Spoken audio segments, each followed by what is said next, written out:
Let your curiosity rise. Mad Bricks Webcast, Where the human spirit flies.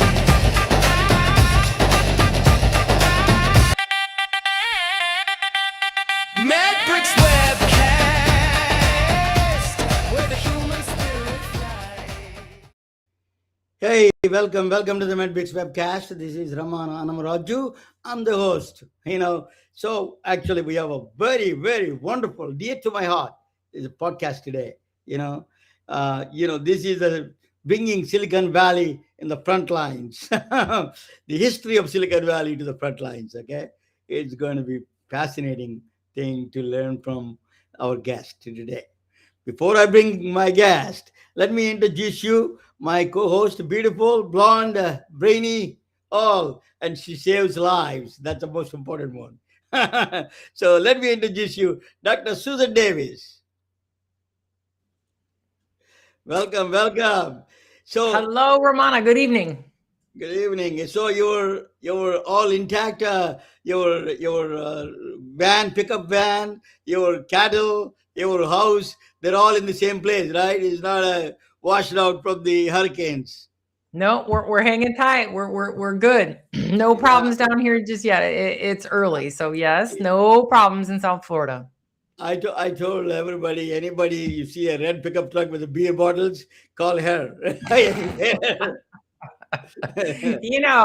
I'm not sure you even understand the definition of a redneck, Romana from Silicon Valley. I gotta be honest. Okay. Anyway, we have a wonderful guest, Susan. Yes. He is a friend. I met him. One thing, he's a very, very low profile in Silicon Valley. He doesn't make noises. He talks less, and also very historical. He brings the history in the front. And then more important, what I like about him, he loves actual subjects. He loves curiosity. He likes physics. He was trained in a different areas, but like a multidisciplinary field. Like me, he likes that multidisciplinary understanding. That's why he became a good friend. Let me introduce first my friend, the Daniel. You need a special introduction for that. Good evening, guys, everyone, and welcome to the Medbix webcast. Every once in a generation, history gives us the opportunity to hear from someone who was not reading about history. They were living it.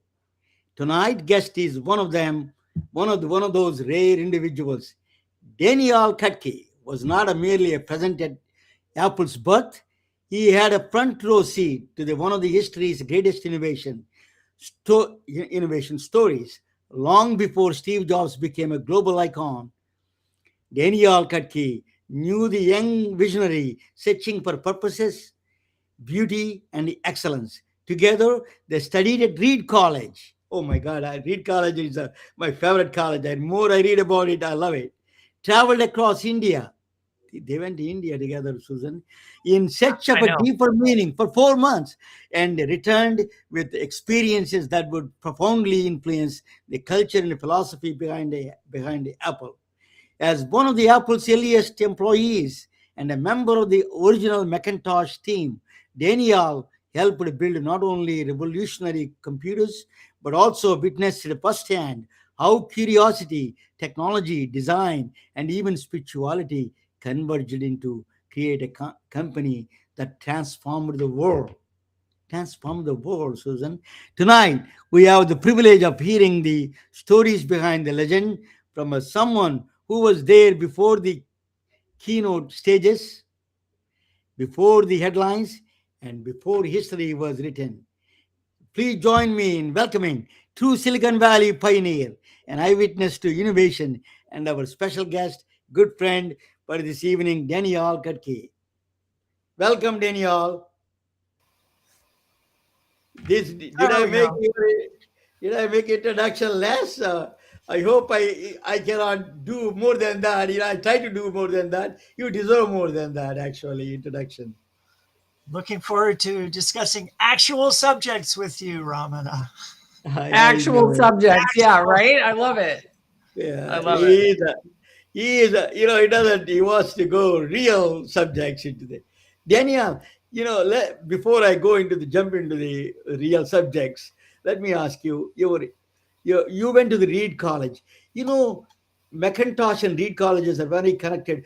The cursive writing, the fonts that he was taught in the Reed's College, and he told me a story that is very fascinating to me because I see today you see cursive uh, PowerPoints or anything like that. Cursive things came at fonts came from Reed College. This is the birth of Reed College. Can you explain that a little bit when you went to school with Steve Jobs and you together in a Reed College? Actually, I'm the person who took calligraphy in my first semester. Reed was quite famous for calligraphy at the time, Okay. and I really enjoyed it. And I'm the one who told Steve he should take the class.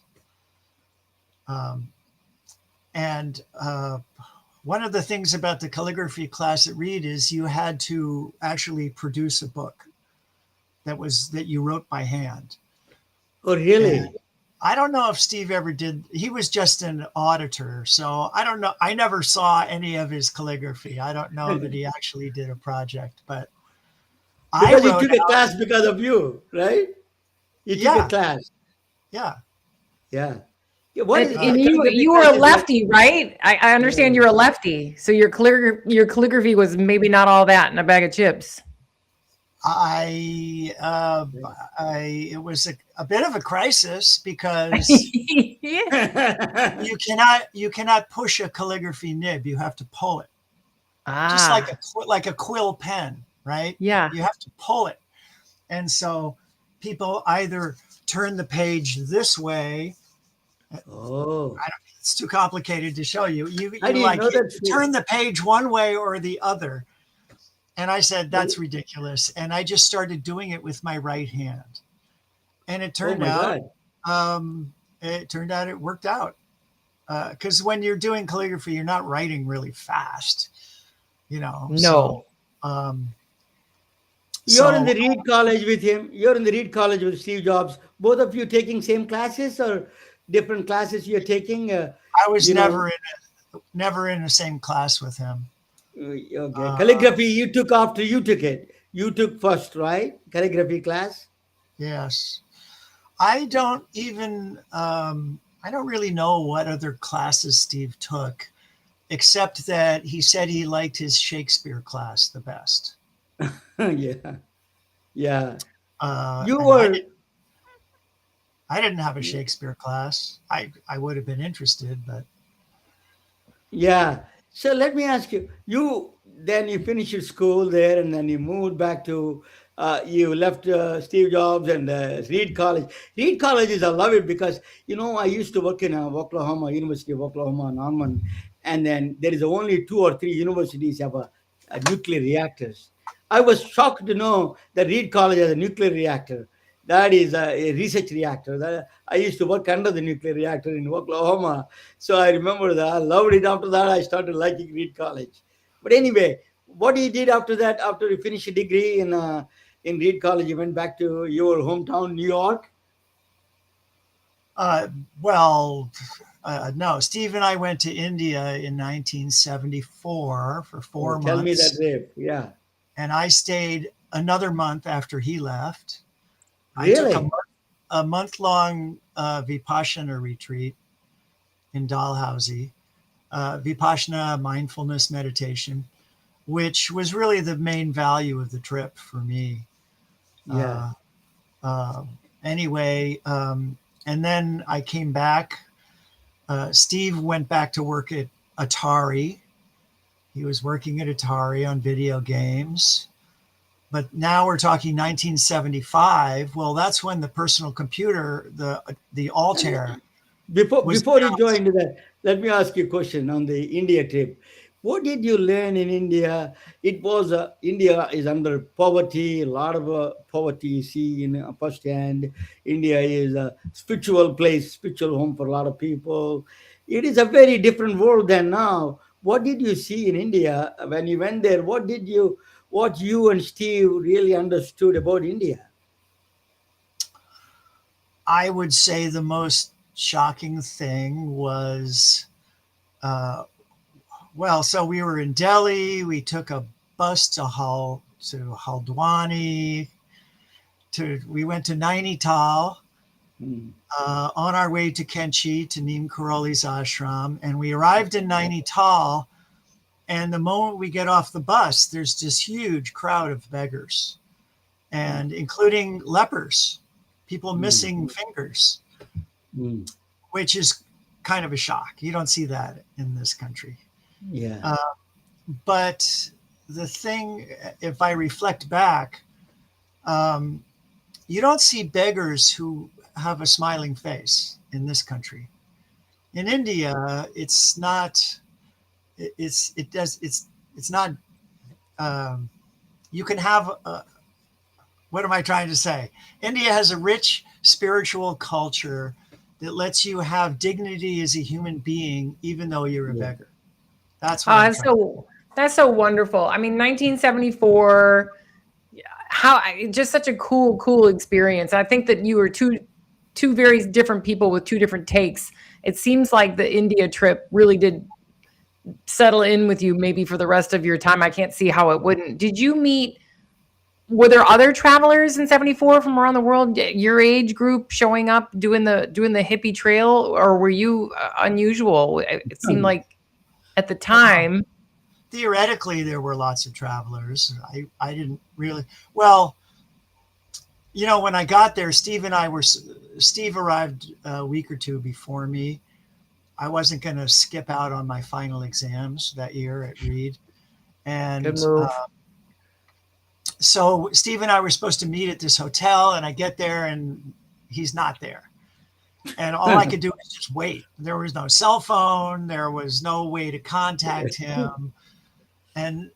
But as I learned, the American Express office in New Delhi is where everybody went every day to get the letters or the money that someone was supposed to send them, right? It's a very common scenario.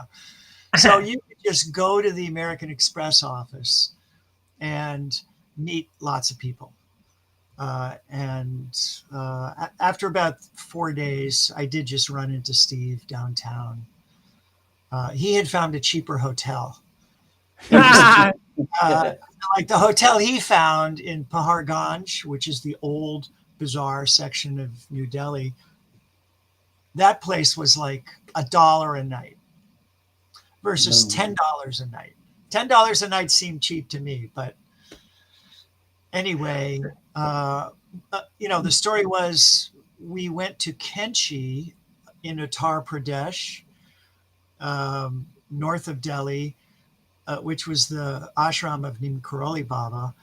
And we get there, and this was where the book Be Here Now was inspired. And there had been hundreds of Westerners in that area. And we get there, and it's completely deserted of Westerners. And so that was a big surprise. Was it because he passed? Yeah, because Neem Karoli, right? He had passed away in November, 6 months earlier. And the wealthy Indians who were really sustaining that temple, they didn't want all these hippies just hanging out. Neem Karoli liked the hippies, I guess. I don't know. I read an interesting, I don't know if you heard this or that you probably do because of the name Apple and all, but I did hear that the Beatles had traveled there as well, but it was in 1968. Does that sound like something? I don't know the status of the Neem Karoli temple in Kenchi. The Beatles went to Rishikesh, which is where the Maharishi Mahashogi. And Maharishi Mahashogi, he was the one giving out personal mantras. He would give you a secret mantra, and if you chant the mantra all day, every day, you'll become enlightened. That's so cool. I think John in particular was not so keen on the mantra idea. I love it. both Paul and John wrote songs while they were in Rishikesh. Oh, interesting. Yeah. Richard, what is that? Harrison. Harrison is very popular. He was doing a lot of Indian stuff. But let me ask you. You told me last encounter with me in the on podcast. One thing is profoundly stuck with me, Danielle. One thing he said that Steve Jobs told you during the travel in India. He saw the poverty and he said that, you know what? He didn't say you want to elevate poverty. He said that technology will change. Technology is going to be the factor that will change this world. That's what he said to. Tell me about that. That's a very powerful visionary. It took me, on my quantum physics to the next level. Well, my friendship with Steve was about all these books that we found.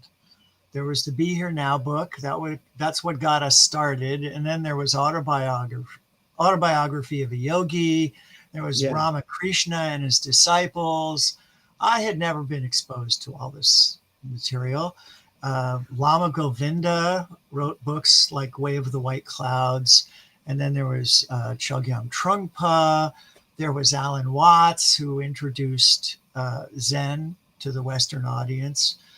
Anyway, so I didn't have high expectations. Steve wanted to find the guru who was going to tap him on the head, and white light was going to appear, and enlightened. And I mean, it's a little ironic that one of the books that Steve and I both liked was called Cutting Through Spiritual Materialism by Chogyam Trungpa. Pretty famous book. And it's a little ironic that Steve actually was kind of materialistic in his pursuit of enlightenment. But anyway, you asked about other seekers on the way. Well, Steve and I were traveling around, going to temples. We went up to the Kulu Valley. We went to Manali, which was a Tibetan refugee camp. And it was filled with Tibetans. And why did I bring that up? Oh, because Steve and I decided to hitchhike to Tibet. We thought that was an adventure. Not really a good idea. We knew they wouldn't let us into Tibet because it was red. But we spent a day hitchhiking the gravel trucks, the road trucks up to the Rotang Pass. Anyway, we get back to the hotel and our rooms had been broken into and they stole my sleeping bag, which is where I had hidden all my traveler's checks. So I lost all my money. And so then we had to go back to Delhi, and it took weeks to get my traveler's checks refunded through the bank in New Delhi. And so now I had no money at all. And Steve had money. So he was generous. And that's when we hooked up with two British guys who were also on a spiritual path. And the four of us shared an 8x10 tiny room. Those two British guys were completely penniless. And the deal was they got to stay there in exchange for cleaning the toilets every day. The toilets of the hotel. And Steve and I were paying $1 a day to sleep in their room with them. And so the four of us had a pretty good time for, 10 days or 2 weeks. It was too hot to walk. This is now like July, the hottest time of the summer. Are you in touch with them? Are you in touch with them still? No,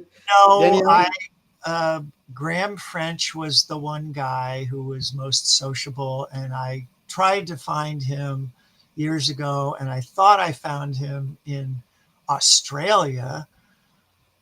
We corresponded for a few years. Okay. But then once it was the internet, I just never could get a reply from him.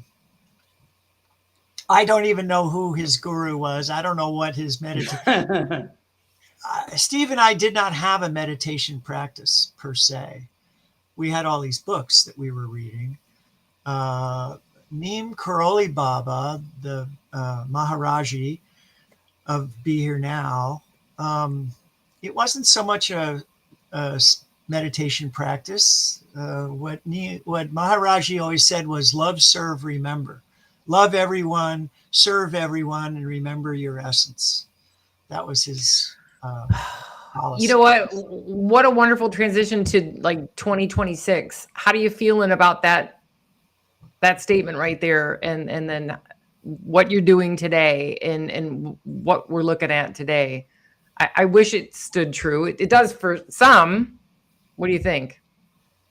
Well, the question of what I think about the world today is a I big know that's a bit loaded. No, that's a bit loaded, but topic, and I'll just say I haven't written my memoir yet, and I'm actually ready to. I'm going to write it soon. good. People want to hear my recollections of our trip to India, but really not that much happened in India. We traveled around.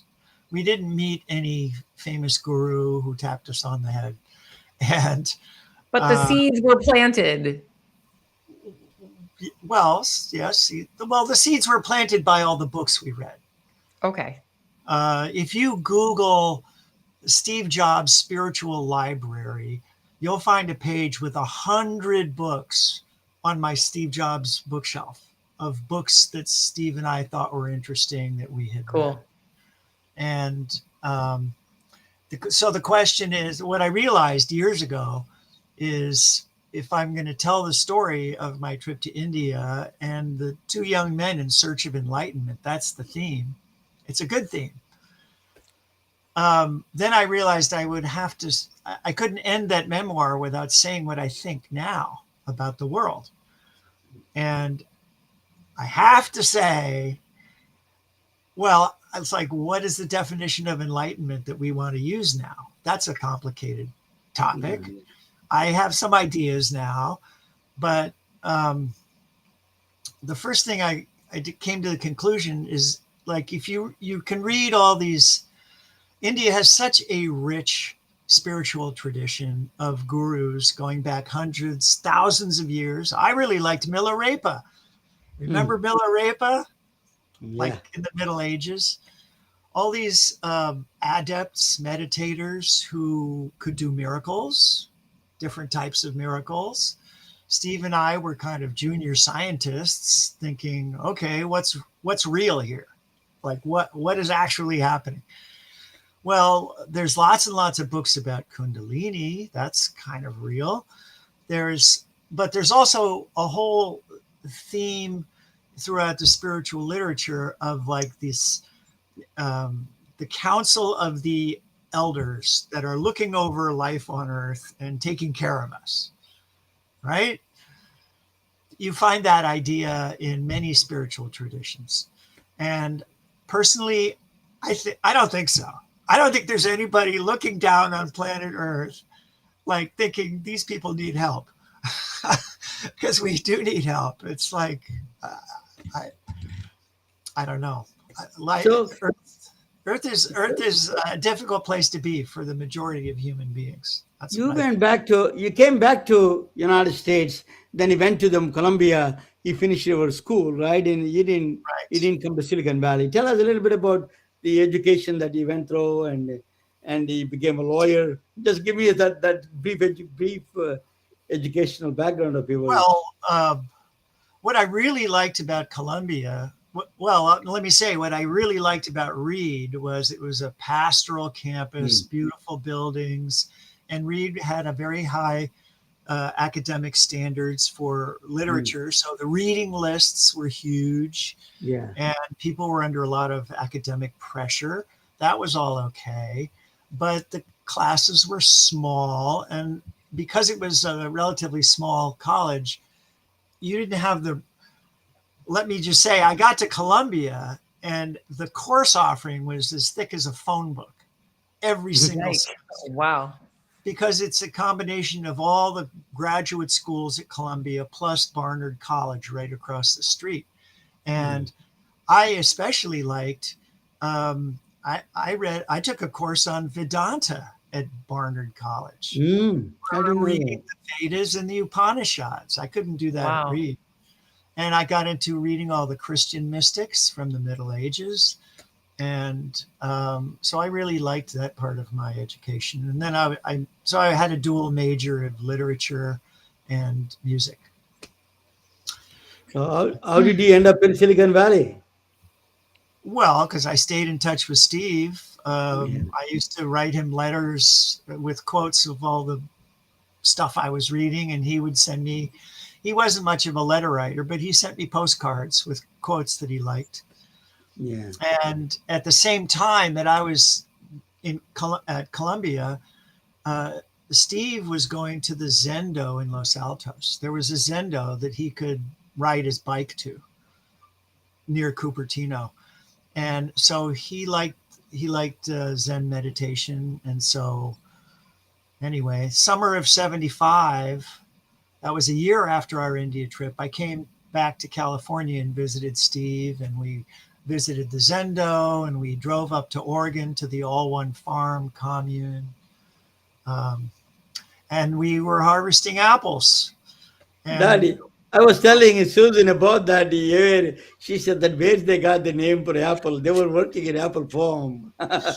well, there's a thing called the mucusless diet healing system and the fruitarian diet. And Steve and I thought that was very interesting. I was, Steve was funny. He was very interested in diet, more than me, but we both became vegetarians while we were at Reed College. And the mucusless diet healing system, Steve just thought that was fascinating, about just a fruitarian diet to purify yourself. What we know now is that it's not really a good diet. Eating sugar is like your blood sugar is just up and down. That's not really good. But we were fasting on apples while we harvested apples in the summer of 75. Anyway, and so then by the summer of 76, Steve Wozniak had designed this Apple computer. It wasn't called the app, it was just a hobby computer. And Steve Jobs is the one who said, we are going to sell this, make money. So sometime in the spring, I must have called Steve up to see how he was doing. And he said he was doing a computer project. And I said, oh, do you need help? He said, yes. So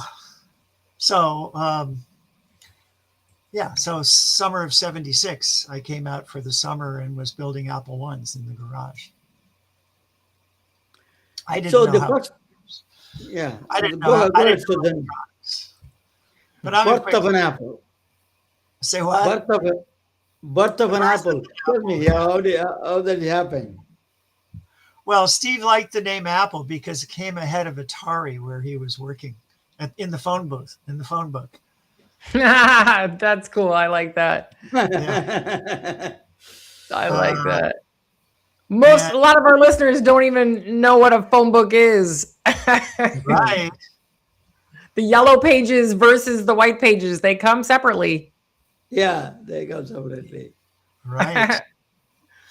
Anyway, so summer of 76, I just dived right into collecting, data books to figure out how integrated circuits work and how the microprocessor worked. That's fascinating to me, Daniel. You have an English background. I have a physics background. I studied electronics. You didn't study anything electronics. How did you end up in the electronics side of it? That is fascinating to me. Well, I was always really good at math. And I was a math major at Reed, actually. I started out as a math major. And I did really well with calculus in high school. So I was in second year calculus at Reed. And I thought it was boring. It was second year calculus, in case you probably know, Ramana, but it's matrix multiplication. Yeah. And eigenvectors. Oh my God. Tensors, no, they weren't teaching us tensors, but it was about vectors and matrix multiplication. And the professor never gave me a clue about what that would be useful for. And so I lost interest. And it's ironic that now, as I study how AI works, it's about matrix multiplication. It's all matrix. That's what a GPU does. It does your matrix multiplications. Yeah. So anyway, Yeah, I didn't know anything about integrated circuits, so I had a big learning curve. Steve, so how did you start a job in Apple garage? Tell me about garage days. well, I couldn't fix. I mean, I was assembling and testing, so that was pretty easy. I didn't know how to use I didn't know how to follow a schematic or use an oscilloscope, but I had a good eye, and I could, if a board didn't work, I could just look at it really closely and see if there was a bent pin somewhere or a broken trace or something. But then we start. So 1977, that's when I graduated from Columbia, and I started work full time at Apple the same week. Again, just testing Apple. Now it's the Apple II, not the Apple I. And it turned out I was really good at fixing Apple IIs. Didn't have to know how to design it, but you could, I learned how to use a scope and tell what the signal was good or bad. And anyway, so I was just a self-taught engineer. But while I was in jobs, both went to a high school, Homestead High in Cupertino, where they had a great professor, Mr. McCollum, I think that was his name, who had an electronics lab class. So they were building circuits in junior high school. Oh my God. And Steve Jobs had a summer job in junior high doing something at Hewlett Packard. So he knew how chips worked. He wasn't really a hardware designer so much, but he was smart and he knew how things worked. So anyway, I later became, so my dream, I was really good at fixing Apple IIs. And then I got hired as the engineering technician on the Apple III project, which was the new computer that we were making. And that's really where I learned how electronics worked. And so then Apple went public at the end of 1980, and then Steve Jobs had a big fat checkbook to spend on money, on anything he wanted to spend money on. And they kicked him off the Lisa project because he was a little too bossy. And Jeff Raskin had this Macintosh project for a tiny, the Mac was it was supposed to be $1,000 computer that you could take to bed with you. And so Steve took over that project and funded it and started hiring people. And I got to be a co-designer of the project. You're co-designer for Macintosh. Yeah. That is a fascinating, Danielle. Let me ask you, that calligraphy that you did, the class, played a very important role in the Macintosh, right? The calligraphy, the fonts, the new font. Apple II doesn't have fonts. I used to go there. I could not be able to afford Macintosh. So, but I used to go to the Macintosh, that Apple computer store, and watch that. And that cursor language came in. That was a mouse and everything. That was the beginning of the cursive language, right? Graphical user interface. Yeah. But Apple did not invent that. Xerox PARC invented that. And even if Steve hadn't taken calligraphy at Reed, Adobe is the company that created the PDF and the graphical page description language. That's what PDF is. And so it was obvious that we were going to use that. So the Macintosh was going to have programmable fonts anyway. It's just that it was expensive to do that because if in a graphical user interface, the screen takes up a lot of memory, a megabyte for the screen. And not on the Macintosh. The Macintosh was only 128 kilobytes. So the Mac was kind of low res, but the Xerox Alto, which is what we were trying to copy, that was 500 kilobytes just for the screen. And that was the original graphical user interface. So Macintosh is a big runaway hit, right? A huge runaway hit. Macintosh is everywhere. It was a big hit it really made a revolution in the computer, personal computers. Like many things, the Macintosh took a few years to be a big hit. I mean, it was very newsworthy when it came out, but it was expensive. And it was interesting, but it wasn't really usable as a business productivity tool right away. It took a couple of years for the laser writer to come out, and Adobe PostScript came out, and page description language. What do you call? What's the word I'm thinking of? Graphics, production graphics. What you see is what you get. So that was what made the Macintosh hugely successful. Yeah, the Macintosh board he showed me last time in the backside, close to your. Can you show me? Do you have that Macintosh board that he showed you, Apple II board or something that you always carry with you in your house? I don't have it sitting here. Here's what I do have. Here's what I'm working on right now. This is called the Replica One, and it is a functional equivalent of the Apple One. And me and a partner made this board. This is a Wi-Fi module here. So this is a board that plugs into the Apple One. Yeah. And we got it set up so that this Apple One is able to be a video terminal logged onto GPT. So it's the very first computer as a video terminal logging on to OpenAI, which is a great demo. People like it. That's exciting. It is exciting. I've been giving this demo for the whole past year. Neat. Revisiting history. So now let us talk about a little bit of personal life. After that, the Macintosh came in. That was a big hit. He became a rich guy. Steve Jobs became rich, very powerfully rich. Jobs became the rich guy. A rich guy. So what are the dynamics after that? Is a company when was the iPhone and all these things, the Apple iPod, all these things came, iPod and iPad, all these revolutions came after that. And one thing I noticed about you, were you and him are very famous fan of quantum physics.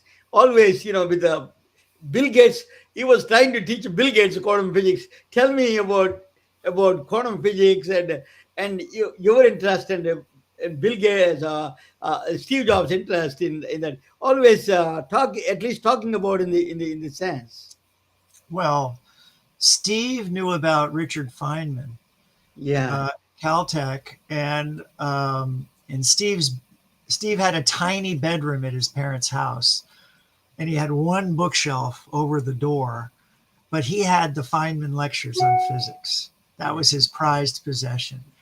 I didn't find out about Feynman until many years later. I took physics at Reed. My big mistake, which I regret, is I was confused about the Greek alphabet in physics. You're always talking about rho, sigma, tau, all these Greek variables, and I used to get confused by the Greek variables, and so I didn't really do so well in physics. Anyway, Steve and I were mostly more interested in metaphysics, in consciousness, and I don't know, when I went to high school in New York, in the suburbs of New York, and we had LSD in 10th grade. It was the 60s. Oh my God. 69, 70. I was a high school class of 72. So the cool kids were like the class of 69. That was the Woodstock generation. we were a little too young. I would have gone to Woodstock, but I didn't have a driver's license. I was only 15. What about Susan? Susan, what do you do? Were you in the Woodstock? But No, I'm not just quite. saying, the whole idea of psychedelics and what it does. I mean, that's the whole story of the Be Here Now. Tim Leary and Ram Dass were psychiatrists.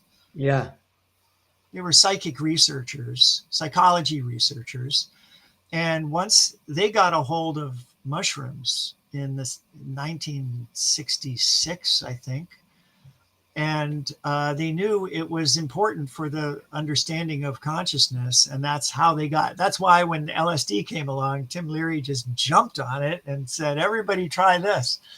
But by 1971, Tim Leary was in prison and the money ran out for Richard Alpert. And so he went to India with those little bottle of LSD from Sandoz, looking for holy men to give LSD to find out what they would say. Mhm. That's the great story. That's the story of the Be Here Now book. And so so that was kind of the same trail that Steve and I were on. And in fact, I had some LSD with me. If I found a holy man, I was going to give it to him and say, tell us what's going on here. Anyway, but Have you met Ram Dass? Daniel, wait, Have you- is- I've go met ahead. him many times. Yeah. so Really? so my a question I'm having is, I'm wondering, and this is some from my own research and some of my own studies, all of that literature that you read when you were, the list you said that you referred to, the list that you have with Stephen, and you had this long list, you associated metaphysics with some of that reading. And now today, physics is coming really central stage. It's on the kitchen table anymore. Do you think metaphysics seem to be almost a reach, but not really? I feel like physics is what you were talking about in your early stages. Like metaphysics kind of was helping people along. But do you feel that there's a direct relationship to, I mean, there is, like, physics is everything. Do you think it's the early scriptures and books and writings were actually doing their best to describe physics? Excellent question. Yes. Well, I just use the word metaphysics, but really it's the theory of consciousness. We don't even have a good theory of consciousness. For all of the great technical achievements man has made, we don't know how anesthesia works. If you know the work of Stuart Hameroff, I find that completely fascinating. Roger Penrose, Stuart Hameroff. Penrose is the guy, he's the Nobel Prize winner in physics, and he's the one who's saying that consciousness is not computable. Yes. And I'm not, and I don't know. The It is not question computable. is, I feel that too. the question that is still very, very relevant is, where is consciousness located? Is it even in your brain? And to go back to Neem Karoli Baba, okay, let me describe it this way. Autobiography of a Yogi, that was the second book we read. It is filled with miracle stories. All this long, every chapter is a different guru and all the miracle stories that they did. And so it's like, okay, is this real? Are these real stories? Or are they made up? And if they're real, how does it work? And Hameroff is a professional anesthesiologist, and he says, we don't know how anesthesia works. Have you heard that? We discussed this before. Yeah. There is no good theory of how anesthesia works. And furthermore, when somebody is anesthetized, you can have them hooked up to an EEG machine and the brain is still functioning. The brain does not stop. But there's some part of the brain that is getting turned off by anesthesia. And isn't that interesting? Very. Okay? It's very interesting. So, Susan. the nano microtubules in the ribosomes Correct. of the neurons. That's Hameroff's theory. Susan, Anyway, that Yamaroff is the anesthesiologist in Phoenix, Arizona, and then the Roger Penrose is a physicist. They somehow combined it together, like you and me. I'm in the physics, you're in the medical field. They together came up with this a new kind of a consciousness theory that is so microtubules that Daniel is talking about. In the consciousness emerges in that microtubules, and recently and With very it, strangely that there is the proof came out. It's called super radiance. That they were talking about these neurons are coordinating each other and firing the base. That is yes. really there is a lot of new things coming up to It's validate not that new at theory. all. That's the problem. Is none of it's new at all. Our learning might be new at all, but none of it's new at all. We all know how time is. It's now, now, now, now, now, now. So what Daniel was experiencing back in 74 and what every scientist and physiologist physicist that you speak about on your show, where a billion years ago they came up with this amazing mathematics and science, is relevant today exactly the same as it was back then, only more so today, because like you just described, they just came up with this new thing of microtubules. Baloney, it's been there all along. So I anyway, love physics. It's truly the answer to everything. And I love the early pioneers like you, Daniel, and when you were in India searching for truths, and really I love the ancient descriptions of physics that we understand it today. yeah. So I'll just continue my conclusion about. So after Steve passed away, it was kind of a surprise. I think it was a surprise to Steve.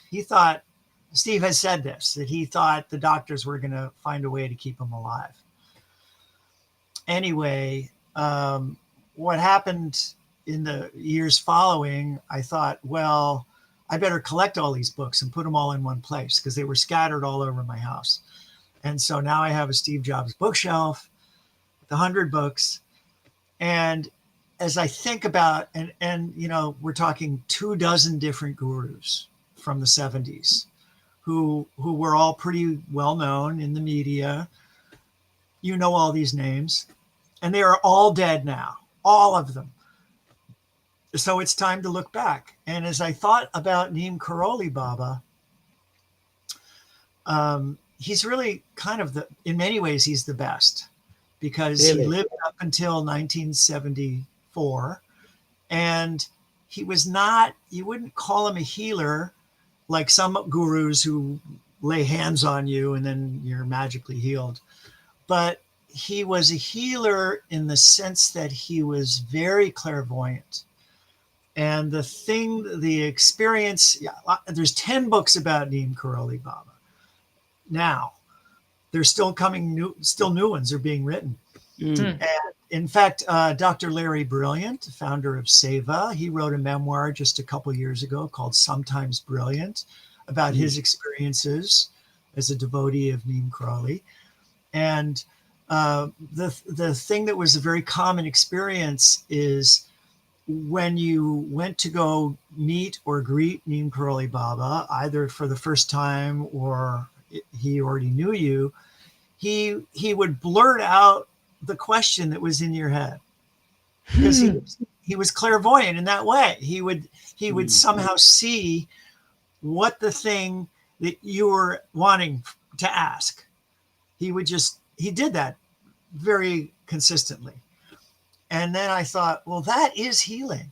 That's a type of psychic healing because people who have bad thoughts think they're secret.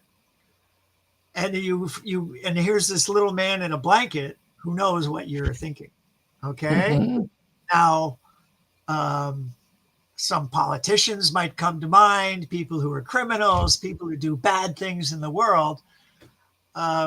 It's a healing experience to be in the presence of someone who you feel can see your thoughts. And that is what Neem Karoli could do. And I realized that is actually a very high level type of healing. What is your And yeah? Go ahead. Go ahead. Go ahead. Go ahead. here's the last word that I'm going to say on this. So then now I'm like reading about Edgar Casey. He's the most famous clairvoyant Mm. American healer. And then when I had a talk show, I did 3 shows with Russell Targ, who's Yeah, one I of the world attended him. experts I met on him actually. remote viewing. And what category? Well, remote viewing is in the category of clairvoyance. Is he still It's the same is he thing. still around, Daniel? Russell Taggart? He's still in Palo Alto. I don't see him around town much anymore, but Yeah, I love to would interview you him. like Yeah, would you like to interview yeah, him? I'll please. recommend Yeah, him. I met him actually. I But love to interview him. Yes. anyway, the reason Russell Targ is so famous Yeah. is because he was a scientist studying remote viewing, and the CIA paid him Correct. for decades to do many, many, many studies on remote viewing. And he basically proved that it is a phenomenon that is not chance. And any person who wants to focus on it can develop it Yeah. as a skill. And so I thought, well, if anyone can do that, more people should do it. Yeah. Because if more people were clairvoyant, the world would be better. Yeah. That's just my conclusion. Absolutely.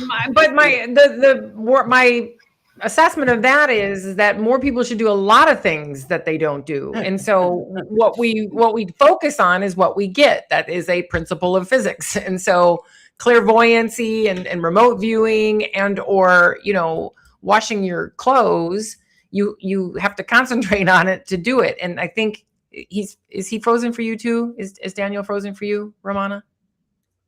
Yeah, Daniel Frozen. Yeah.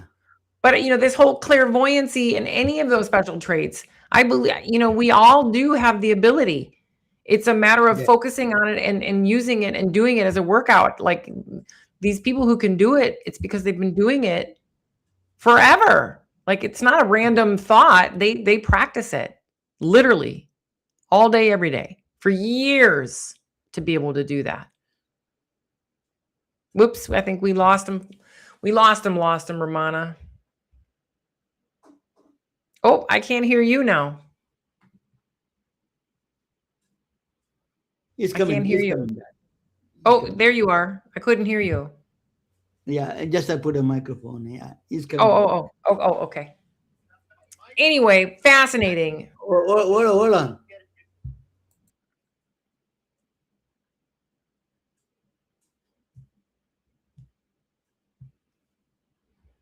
Stand by, team. Technical difficulties.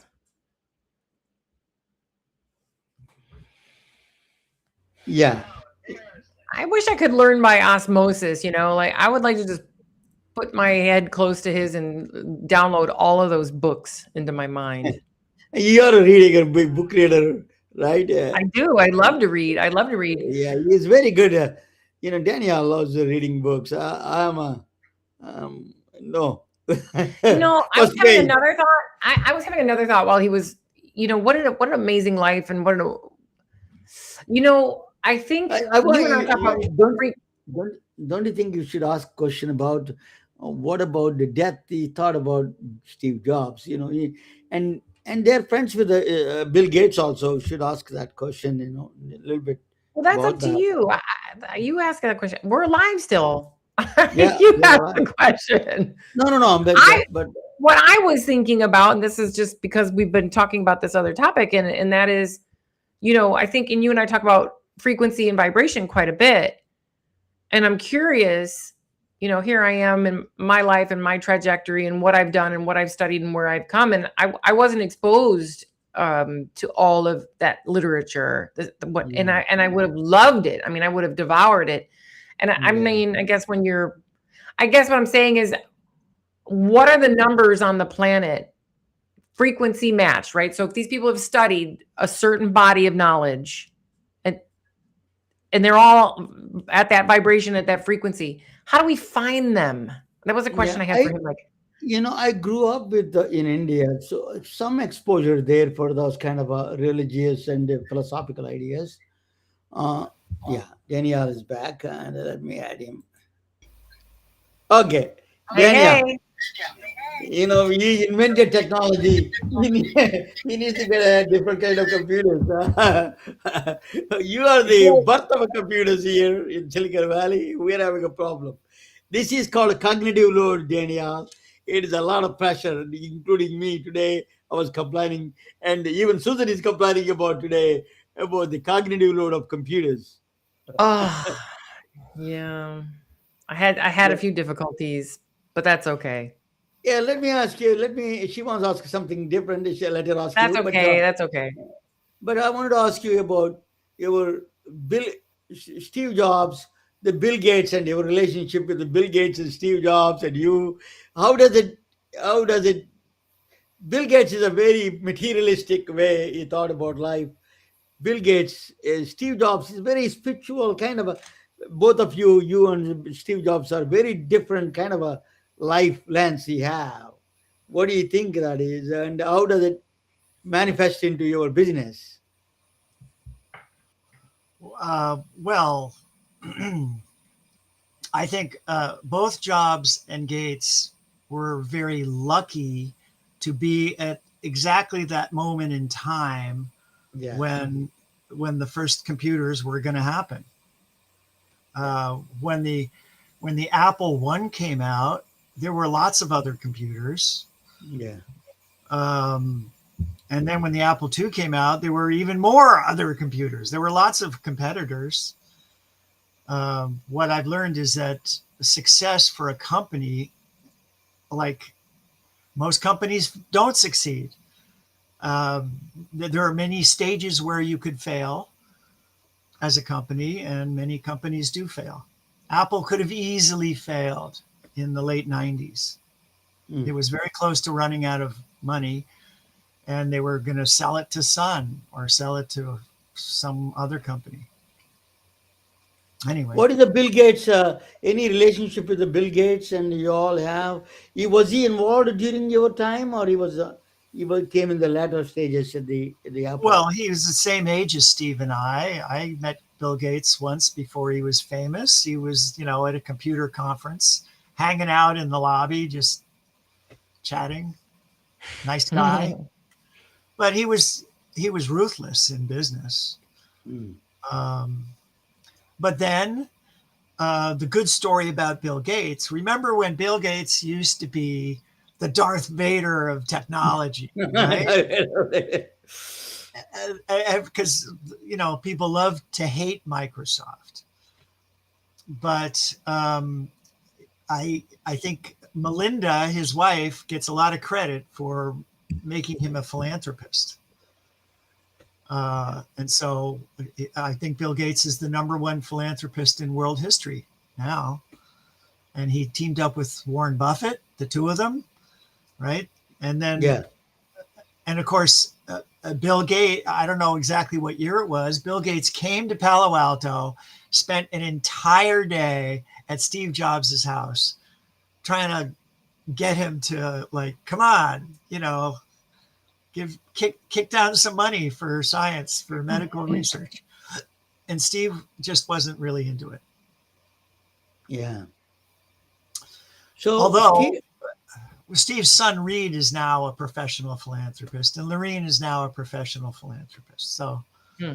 are you in touch with them? Do you talk with them once in a while, or I have great respect for Lorene. I send her emails from time to time and don't really hear back, but she's a big supporter of Kamala Harris. I was gratified to read that.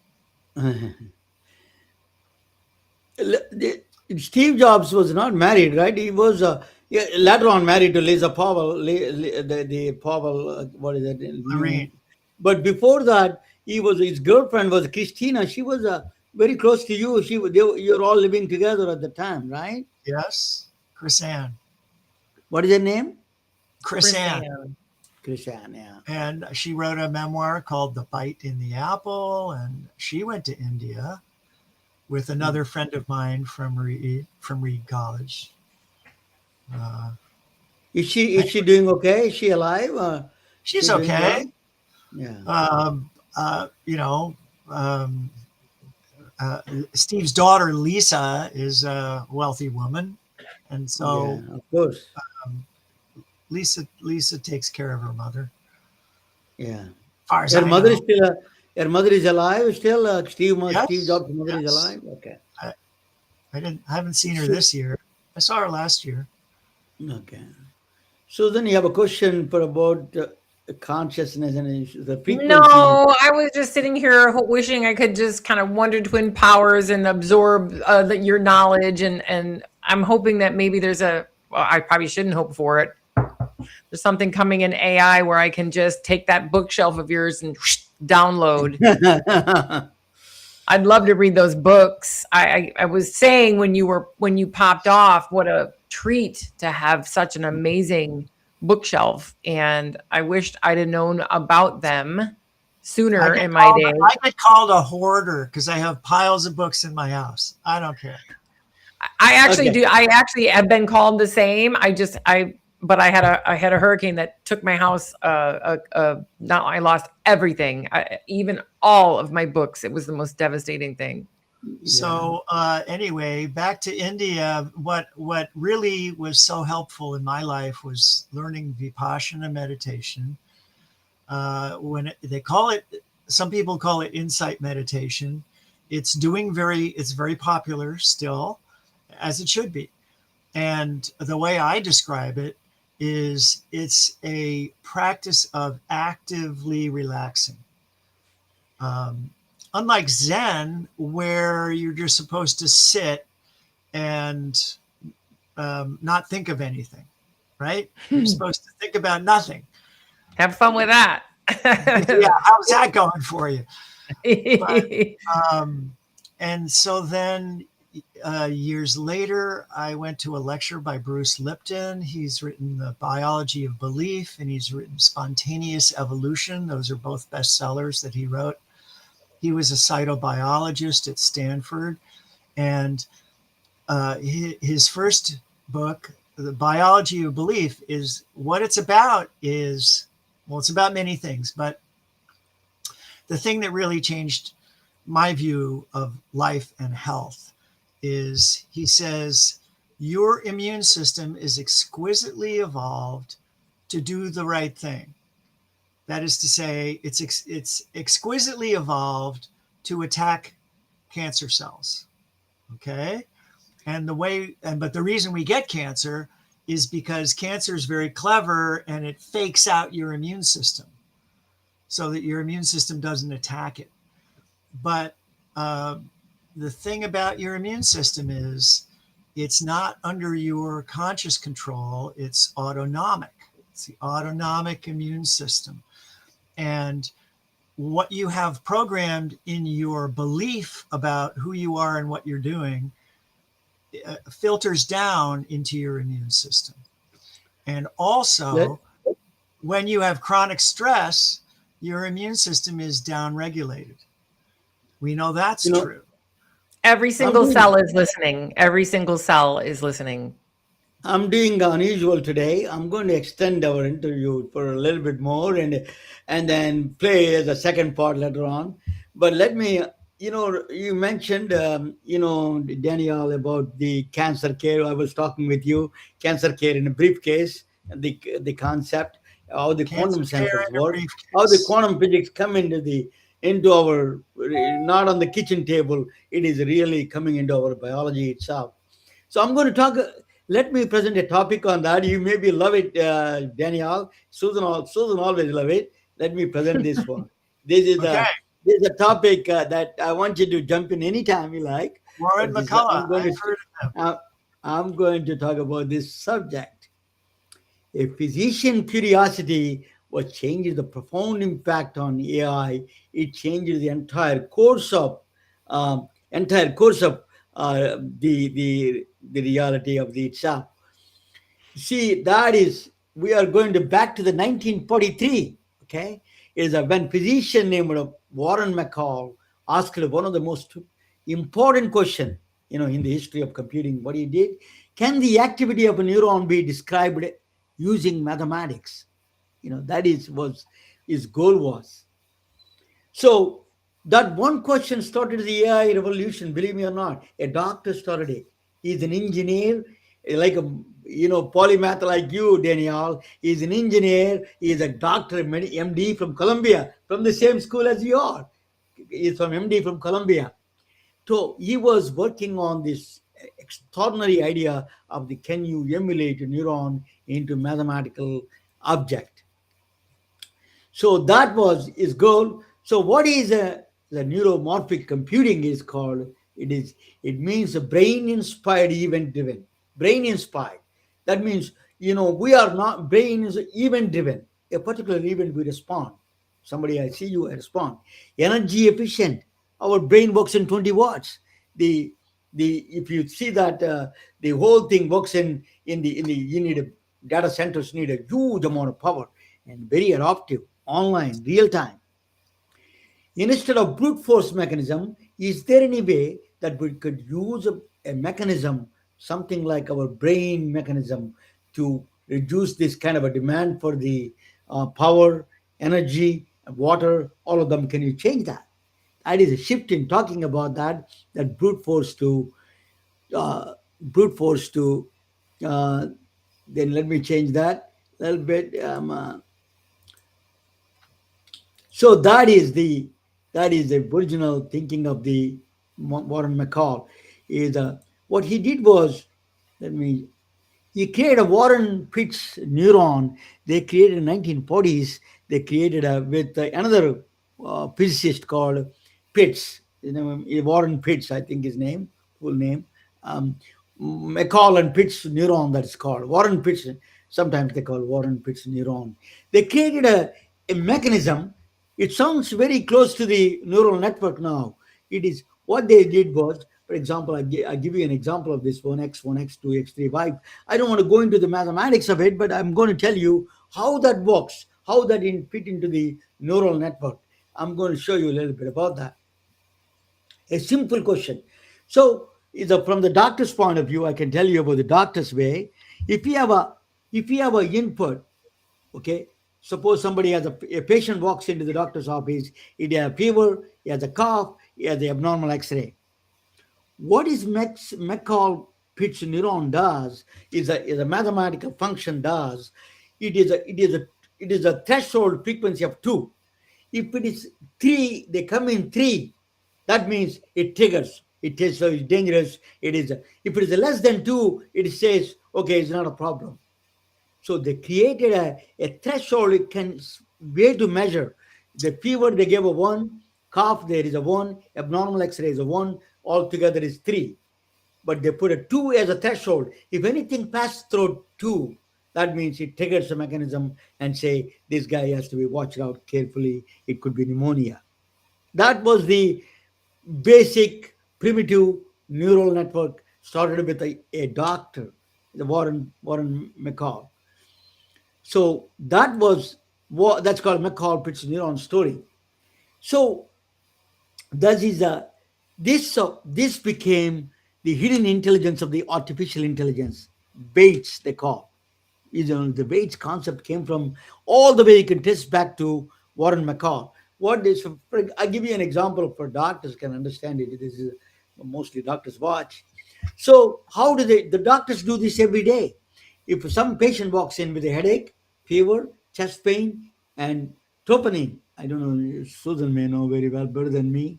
This troponin is protein levels, right? It goes up, right? You can comment on that one, Susan, if I do wrong. What these are the 4 things a patient walks in. Headache is not important for them. So what it does is the computer system, doctors knows already, hey, troponin level is high, chest pain is high. This is a very dangerous situation with the cardiac arrest. So what the computer does, that's what we are focused on. It gives the weights. Headache, one star, 1 weight. The fever is a 2 stars. It gives you chest pain, 4 stars. It's very serious. And then troponin, high level of troponin, the protein presence in the food, they give you four stars. It becomes a neuromorphic neuromorph. This becomes actually neural network. That became a neural network, and then they give a weights. They give average weights on it, zero point 0.1, 0.3. For example, 1.5 is a troponin, the protein presence. For the heart, when heart damages, protein, the troponin levels goes up. That's what they see. So that is it triggers the heart level. That's how the AI is learning from the humans, learning from doctors. This is a learning from, this is the way the AI works. It gives the weights. It's not a mystery there behind. This is a neural network. So how they there is another gentleman that after neural network revolution started it, a lot of expert AI, all the AI started it. There is a one paper published by Ashish Vaswani and his team. Attention is the only one you need. That's what they published in the Nature magazine. This changed the completely the AI infrastructure, AI transformation. What that what that is called the transformer network. What is transformer network is? I will explain to you a little bit more in detail. But transformer network is looks at the attention, what things you need to pay attention to, what humans pay attention to, what doctors pay attention to when the patient walks in. What did the Susan watches when the patient walks in? What signs she looks for? That is the one that the attention you can quantify that. How did he quantify that? This is the way he quantified that in his thing. So he takes chest pain, troponin level, ECG, EKG changes, and then step throat you got a knee pain, you got a headache, diabetes, all of them we saw. What is doctor is going to do? Doctor is going to pay top three. Those are important for him. Is a chest pain, troponin levels are high, EKG is abnormal. Boom. That's all he cares. That he paid attention to. So can we transfer that idea into the AI? That's what they did. They transferred that idea into AI because that is called attention. He highlight that attention.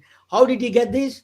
Massive amount of data that they read it and they see the patterns, attention patterns, they drag it. That's where transformer network need a lot of data, huge amount of data requires. Then it will tell you that's red triangle. This guy is dangerous. He's going to go into the cardiac arrest and acute coronary syndrome. He may have. That is the one it recognizes. How the AI is working. It's emulating the physician basically. It is taking billions, millions of physicians' idea and incorporate and then say what they are paying attention to. That is what recognize the pattern. That is called a transformer network.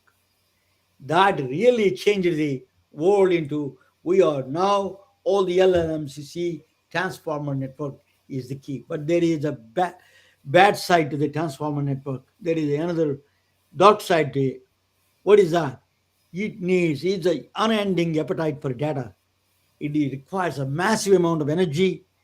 It requires a kilowatts of energy. The entire state of they're taking the entire Utah state. Half of the state is dedicated to the Manhattan site data center. It requires a transformer network. Dark side of it is it requires a humongous data and it requires huge amount of power and fresh water. It consumes a lot of fresh water. That is a big challenge. Now they are all these LLMs, ChatGPT, the Gemini. Everybody is asking about getting these resources, nuclear reactors for that, and everything they're asking. That was the case. If you want to read X-ray or anything, you need that kind of a infrastructure to do that. But this is a big problem, right? That you can. Is there any other alternative there? That came in this called a neuromorphic imaging. It's a new kind of thing. How can we not, just Daniel is talking about Roger Penrose and Roger Penrose and Yamarov is talking about neurons, right? If you emulate how the neurons do, our brain works in 20 watts. It can compute. It doesn't may not compute at all. It may do something. We don't know what it does, but it solves without all this computational power, with all this water. all this. You need a big sandwich, small sandwich. I can do all the work. A turkey sandwich can solve all these problems rather than a massive $500 billion massive data center. What the neuron does, this is already built. It's called IBM True North, is a chip. It emulates the actual neuron in the chip. What is when what is neuron does when even when they see something, when I see when I see on the screen, Susan, my neuron fires. That's a response. It requires no power at all, low learning. You don't need much learning. I see her, hey, Susan, real time adoption. I can change if she disappears on the screen. Oh, she's coming back. Something wrong with the internet. I can detect very easily. These kind of adaptive things is from the neuron you can do through chips. You can emulate in a chip called the true neuromorphic imaging chip. IBM and Intel produced the chip. Can you believe that? It is called a True North, and the Intel is called a Lohiri. These are two chips are available. Actually, it simulates what it does when neuron fires. Here is it doesn't do the weights. It fires the electrical signal. IBM chip True North exactly simulates the neuron and fires the electrical signal. They like exactly same. So that is the neuromorphic imaging. Neuromorph. So traditional AI, you need a huge amounts of data. You don't versus a neurons firing and talking each other. Neuron output. A sandwich can create that kind of energy than billions of dollars and trillions of dollars on the energy output, the input and output, the amount of things that is there, traditional versus neuromorphic imaging AI. That is the Dr. Kasturi. We spoke with him. He's one of those guys, pioneers. Thinking about that actually. Neuromorphic imaging is actually emulating you. How do you neuromorphic imaging is thinking how you see, how you sense, how you heal. It is, one thing I love about Susan. Susan taught me the day ones in the beginning. Mind and body.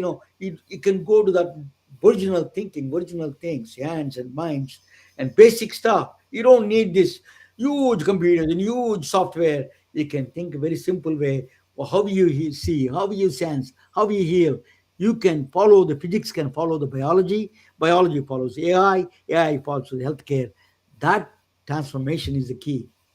It is a simple physics, nature's law, following biology following AI following that should be the sequence rather than a technology, starting with the technology and demanding huge amounts of money from all the people that they need.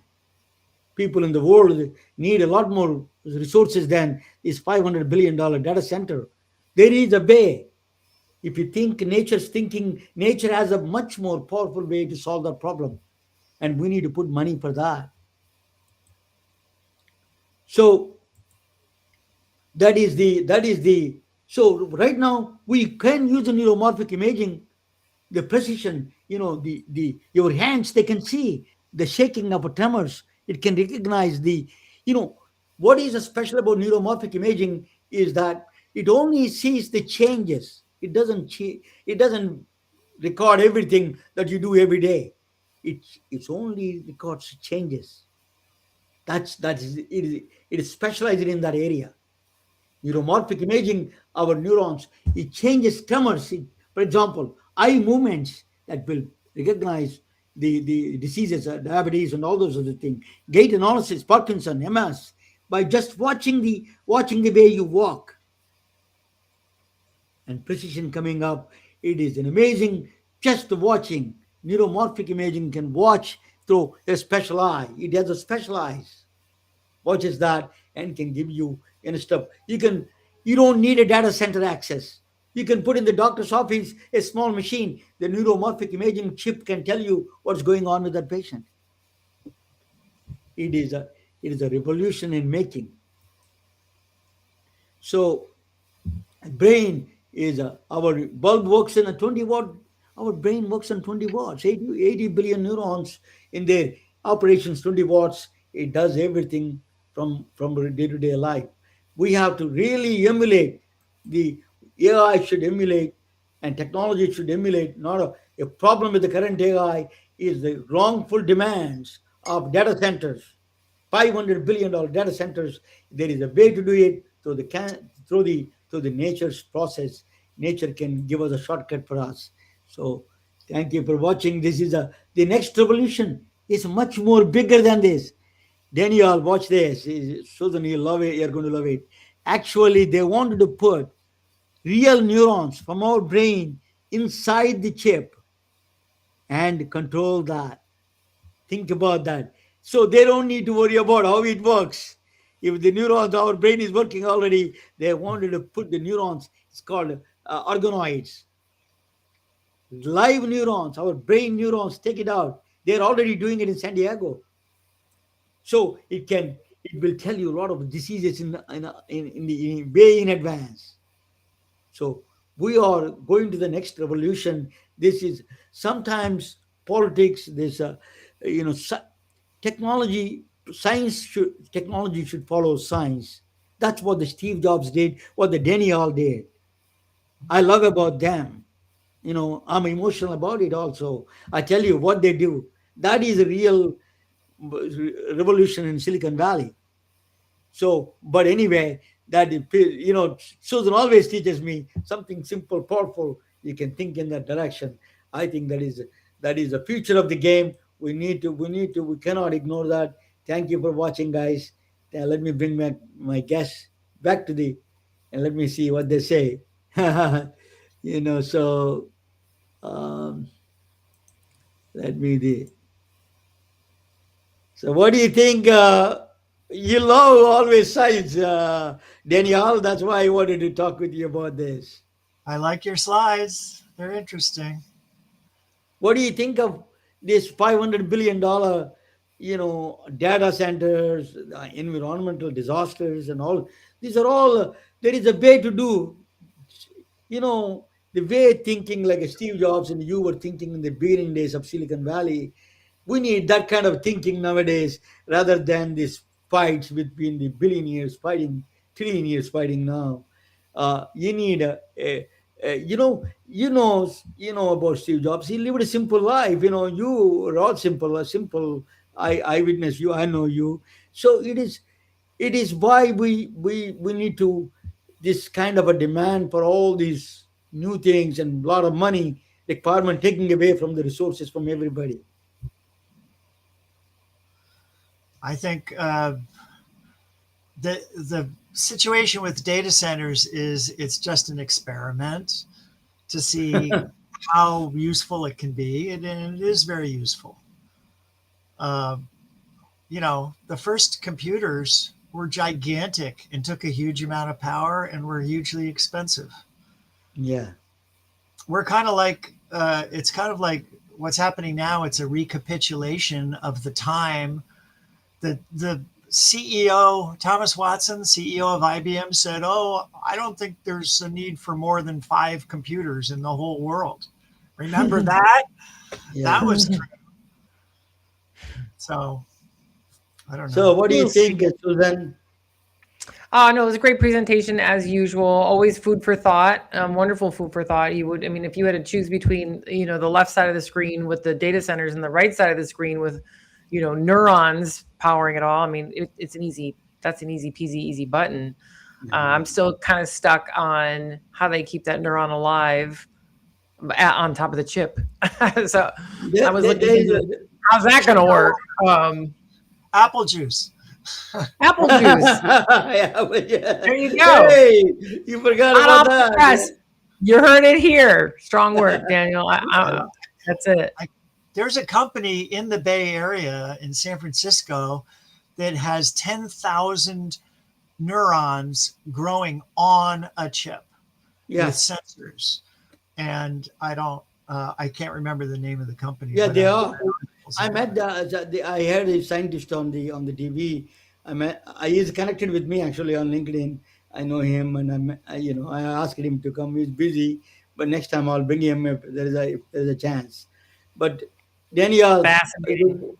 I'm so honored to have you. Anything that you want to say, Susan? and I'm going to finish. Oh, no, it's just been a pleasure. I really appreciate you sharing your stories with us, and I love getting to know you. You come with the Steve story, but knowing you is really poignant for me this evening. So appreciate you sharing yourself with us. Thank So, you, Amma. what I Thank wonder you. about personally, uh, what's it called?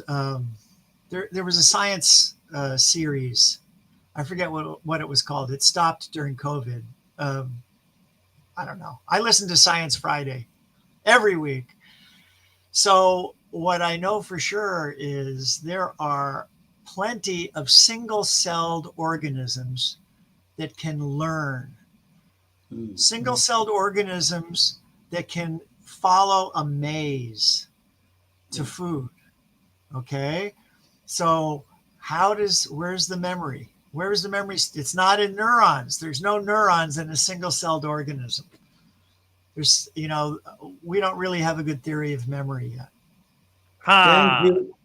curveball right in the close. I love it. Good job. See, Daniel, you are curious. Ever find a great friend to have. Wonderfully curious you are, and you're going to help me by the cancer care in a briefcase that you promised me. So wonderful. You and your friend, I know her. You know that. You. I know you personally well. Thank you so much. It is truly an honor and a privilege. Though you're my friend, it is more important to me what you say, what you did for the world, you and Steve Jobs. Thank you so much. It's a truly privilege and honor to have you. Well, so my background is in hardware. That's what I was good at, not software. Yeah. And Affymetrix was a Bay Area company that is still in business. And years ago, they were talking. I had a friend who worked there. They were talking about making these big custom chips. That's like a big chip like that would have lots of little wells where you could put antigens, and then take a tiny drop of blood and smear it across the chip and see which antigens get activated, Mm. right? And that's what we thought Theranos was going to be doing. Yeah, And that, the whole story of Theranos, I found it very frustrating because did they have no technology? Like, I am completely certain you could say there's 200 types of cancer, maybe I have a 300. better technology than a Theranos, and nobody supports me. But I tell you, I have a better technology than that. So that is the sad part of the Silicon Valley. They go with the trends. Well, you're interested No, in frequencies. Is that what yeah, you like? yeah, yeah, Frequencies. I'm into frequencies. yeah. Me too. I dig frequencies. Vector changes in medicine are really promising. I like vectors Thank as you so well. much, Danielle. Stay on the line. We can talk a little bit more. But thank you all. Good night. Joining for me an Thank extraordinary you. conversation with one of the pioneers in Silicon Valley, Danielle Kottke. Thank you so much. Good night, all of you. Good night. We are retelling their stories through our patented designs that can be worn on scrubs, t-shirts, printed on conference bags, and endless other promotional materials.